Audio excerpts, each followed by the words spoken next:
তুইও দুটো মুড়ি ভাজা খাবি? আরে খা খা, আমার মায়ের হাতের মুড়ি ভাজা খা। এই দেখ, দুটো মুড়ি ভাজা খা। খা। তুই কি আনিস বন্ধু? দে দেখি। আমাদের গাছ পাকা আম আনছিলাম বাড়ি থেকে।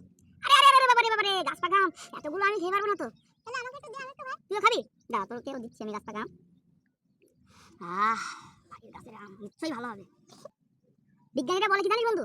বলে আমের থেকে আমের খোসার ভিতরে অনেক প্রোটিন আছে, অনেক ভিটামিন আছে। তুই আমের খোসাগুলো খা, আমি আমটা খেয়ে দেখি। তো যেহেতু বাড়ির গাছে আম, ইচ্ছা করলে তুই খেতে পারিস। আস্তে আস্তে একদম দারুণ খাওয়া দাওয়া হয়েছে বন্ধু, বুঝলি? বাড়ির গাছের আম বলে কথা। দেখ আমাদের বাড়ির ফ্রিজের জল, কেনা জল। হ্যাঁ, খুব খেতে খুব দারুণ লাগে, বুঝলি?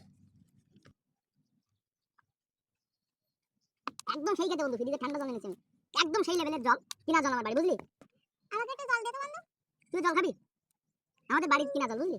খাবি তুই একটু জল? এই নে খা। হাঁকর হাঁকর হাঁকর। এই জলটা না ফ্রিজ থেকে আনতে, এই জলটা বন্ধু আনতে অনেক